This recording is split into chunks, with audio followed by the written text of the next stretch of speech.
अस्सलाम वालेकुम। हमने डिस्कस करना है फार्माकोडायनेमिक्स। फार्माकोडायनेमिक्स में हमने ये देखना है कि what is the action of drug on our body. अब जो ड्रग है वो कैसे एक्ट करता है। ड्रग जो है वो रिसेप्टर के साथ बाइंड करता है। रिसेप्टर्स जो हैं वो इंट्रासेलुलरली भी प्रेजेंट होते हैं, सेल के अंदर भी प्रेजेंट होते हैं, और एक्स्ट्रा सेलुलरली सेल के बाहर भी प्रेजेंट होते हैं।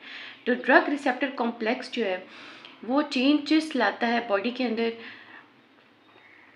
Bye a process known as signal transduction. अब सिग्नल ट्रांसडक्शन क्या होता है? सिग्नल ट्रांसडक्शन मतलब transmission of molecular signals from exterior to interior. ठीक है, मॉलिक्यूल्स जो होते हैं वो ट्रांसमिट होते हैं exterior to interior of the cell. ठीक है, अब सिग्नल ट्रांसडक्शन में हमने ये देखना है कि जो ड्रग है, ड्रग बाइंड करता है रिसेप्टर से। रिसेप्टर जो इंट्रासेलुलरली भी प्रेजेंट होता है, एक्स्ट्रा सेलुलर भी प्रेजेंट होता है, और वो इससे इनिशिएट होता है, सीरीज़ ऑफ रिएक्शन इनिशिएट हो जाते हैं। ठीक है, रिएक्शंस इनिशिएट हो जाते हैं जो क्या प्रोड्यूस करते हैं, जो स्पेसिफिक रिस्पॉन्स प्रोड्यूस करते हैं, स्पेसिफिक इंट्रासेलुलर रिस्पॉन्स। ठीक है, उसके रिजल्ट में अफेक्टर्स बहुत ज़्यादा एक्टिवेट होते हैं। अफेक्टर्स जो होते हैं वो सेकेंड मैसेंजर्स को एक्टिवेट करते हैं, और इस तरह एक कैस्केड चलता है, एक्टिविटीज़ का एक कैस्केड चलता है, जिसकी वजह से जो ड्रग है ना वो रिसेप्टर पे बाइंड करने के बाद अपना स्पेसिफिक क्या शो करता है, अपना रिस्पॉन्स शो कर देता है। अब हमने सिग्नल ट्रांसडक्शन में ये भी देख सकते हैं कि कह सकते हैं कि it is a transmission of molecular signals from exterior to the interior of the cell. ठीक है, अब हमने सिग्नल ट्रांसडक्शन में को डिटेल से जब देखना है ना, तो हमने इसमें 4 चीज़ें डिस्कस करनी है। ड्रग रिसेप्टर कॉम्प्लेक्स, रिसेप्टर की क्या स्टेट्स होती हैं, रिसेप्टर की आगे टाइप्स होती हैं, रिसेप्टर की फैमिलीज, और एंड पे हमने देखना है कैरेक्टरिस्टिक्स ऑफ सिग्नल ट्रांसडक्शन। अच्छा, सबसे पहले अगर हम ड्रग रिसेप्टर कॉम्प्लेक्स को देखते हैं, ड्रग रिसेप्टर कॉम्प्लेक्स में जो है हमने ये देखना है कि जो सेल्स होते हैं ना, उनके ऊपर मल्टीपल रिसेप्टर्स होते हैं, डिफरेंट सेल्स होते हैं। डिफरेंट सेल्स के ऊपर जो होते हैं, डिफरेंट सेल्स पे डिफरेंट रिसेप्टर्स प्रेजेंट होते हैं। ठीक है, अब हमने ये देखना है कि जो सेल होता है ना, सेल के ऊपर एक रिसेप्टर जो है यूनिक रिस्पॉन्स शो करता है डिफरेंट ड्रग्स को। ठीक है, अब कुछ जो ड्रग्स होते हैं वो एज अ एगोनिस्ट एक्ट करते हैं, जो रिसेप्टर पे बाइंड करके उसका जो इफेक्ट है वो क्या करा देते हैं, इन्हेंस करा देते हैं। कुछ जो होते हैं वो एंटागोनिस्ट के तौर पे ड्रग एक्ट करते हैं, जो रिसेप्टर के ऊपर बाइंड करके जब बाइंड करते हैं तो जो अफेक्ट होता है, जो ड्रग वो जो अफेक्ट है वो क्या कर देते हैं, ब्लॉक कर देते हैं या उस इफेक्ट को कम कर देते हैं। अब मैं इसमें एक हम एग्जांपल ले लेते हैं कार्डिक सेल की। ये हमारे पास कार्डिक सेल है, और ये चीज़ हमने देखी है कि इसके ऊपर ना β1 रिसेप्टर्स प्रेजेंट होते हैं। ठीक है, अब जब हमारी बॉडी में सिंपैथेटिक नर्वस सिस्टम है वो एक्टिवेट होता है। सिंपैथेटिक नर्वस सिस्टम जब एक्टिवेट होता है तो ये रिलीज़ करता है एपिनेफ्रीन और नॉर एपिनेफ्रीन। अब एपिनेफ्रीन जो है वो इस पर बाइंड करता है आगे β1 रिसेप्टर पे, तो वो क्या अफेक्ट शो करता है, हार्ट रेट इंक्रीज़ कर देता है, फोर्स ऑफ कॉन्ट्रैक्शन इंक्रीज़ कर देता है। इसी तरह दूसरी तरफ यही कार्डिक सेल है, कार्डिक सेल के ऊपर रिसेप्टर प्रेजेंट रहते हैं, निकोटीनिक रिसेप्टर। कौन से रिसेप्टर्स? Nicotinic receptors.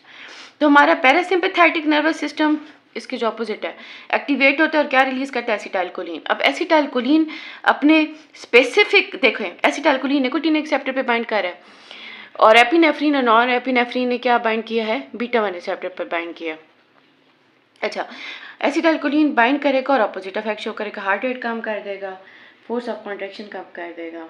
ठीक है, अब हर रिसेप्टर जो है ना वो स्पेसिफिक होता है, रिसेप्टर की स्पेसिफिसिटी होती है अपने लाइगेंड के लिए, लाइगेंड मीन्स ड्रग के लिए।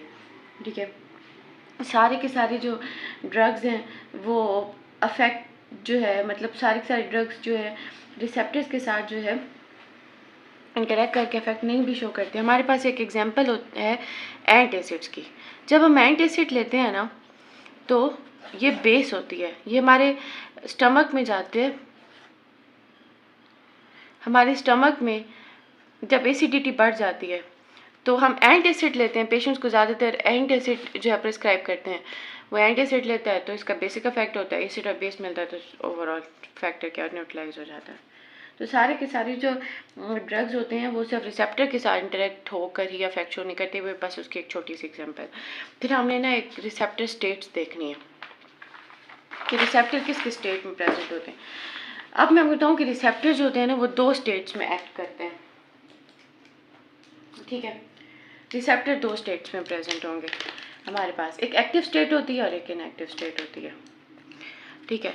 ये रिसेप्टर आर ये एक्टिव स्टेट में हम शो कर लेते हैं, और ये जो है इनएक्टिव स्टेट जो है ना उसको हम आर स्टार से जो है वो डिनोट कर लेते हैं।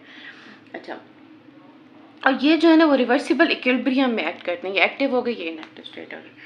अब जब एगोनिस्ट बाइंड करता है ना, एगोनिस्ट का क्या मतलब होता है, जब रिसेप्टर पे एगोनिस्ट बाइंड करेगा तो वो इसका जो फ्रैक्शन है ना ये एक्टिव इनएक्टिव का एक्टिव की तरफ ले जाएगा, ठीक है। तो ये वाले जो आर है ना, मतलब जो एक्टिव स्टेट है ना वो क्या हो जाएगी, एगोनिस्ट के बाइंड करने से इंक्रीज कर जाएगी। इसी तरह अगर एंटागोनिस्ट बाइंड करेगा तो वो क्या करेगा, रिसेप्टर को इनएक्टिव स्टेट में, उसकी इनएक्टिव स्टेट जो है ना रिसेप्टर की वो बढ़ा देगा, मतलब इनएक्टिव रिसेप्टर्स जो होते हैं वो ज़्यादातर इनएक्टिव हो जाते हैं एंटागोनिस्ट की वजह से। अब क्या बायोलॉजिकल इफेक्ट शो होगा, मतलब ड्रग जब रिसेप्टर के साथ बाइंड करता है तो ओवरऑल क्या इफेक्ट शो होगा, वो जो है एक्टिव स्टेट की जो फ्रैक्शन है ना उस पर डिपेंड कर रहा होता है, ठीक है, कि ड्रग जो है उसने कितने ज़्यादा रिसेप्टर को एक्टिवेट किया है। ऑब्वियसली जो रिसेप्टर है उसका एक्टिव होना बहुत ज़्यादा ज़रूरी होता है, ठीक है। अब एगोनिस्ट, एंटागोनिस्ट, पार्शियल एगोनिस्ट, अब मैं आपको मतलब जिस तरह एगोनिस्ट बाइंड किया था तो उसने जो है एक्टिव स्टेट बढ़ा दी, एंटागोनिस्ट बाइंड किया उसने इनएक्टिव स्टेट जो है रिसेप्टर्स की इंक्रीज कर दी। इसी तरह एक पार्शियल एगोनिस्ट होता है, पार्शियल एगोनिस्ट जो होता है हाफ वो एक्टिव रखेगा रिसेप्टर्स और हाफ जो है वो इनएक्टिव, 50% वाला काम होगा उसका, ठीक है। फिर हमने नेक्स्ट जो चीज़ देखनी है ना, हमने ड्रग रिसेप्टर कॉम्प्लेक्स देख लिया है, रिसेप्टर स्टेट्स देखनी है, फिर हमने नेक्स्ट जो है ना वो रिसेप्टर की फैमिलीज देखनी है, ठीक है। अब रिसेप्टर की फैमिलीज में मैं आपको दोबारा से एक चीज़ एक्सप्लेन करूँ कि जो रिसेप्टर को हमने डिफाइन कैसे किया था, कि रिसेप्टर जो है वो क्या होता है, रिसेप्टर वो स्पेसिफिक मॉलिक्यूल होता है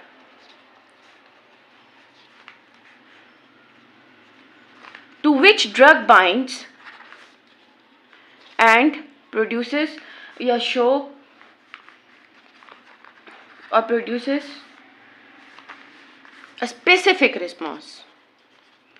अब ये जो रिसेप्टर्स होते हैं ना इसके बारे में एक चीज़ याद रखनी है कि ये ड्रग स्पेसिफिक भी होंगे, मतलब ligand specific, drug specific, plus जब इनके साथ ड्रग बाइंड करता है ना तो इनके स्ट्रक्चर में मॉडिफिकेशन आ जाती है, ठीक है। और फिर ये सीरीज ऑफ रिएक्शन स्टार्ट करता है, मतलब सिग्नल्स ट्रांसड्यूस करता है, सिग्नल्स ट्रांसडक्शन होती है और अपना अफेक्ट शो करता है, ठीक है। अब इसमें जो है ना हमने इसको डिवाइड किया है, मतलब रिसेप्टर की फैमिलीज में, रिसेप्टर की types, ligand gated ion channels, जी protein, couple receptor, enzyme linked receptors और इंट्रासेलुलर रिसेप्टर। इसको अब डिटेल में हम नेक्स्ट देखते हैं।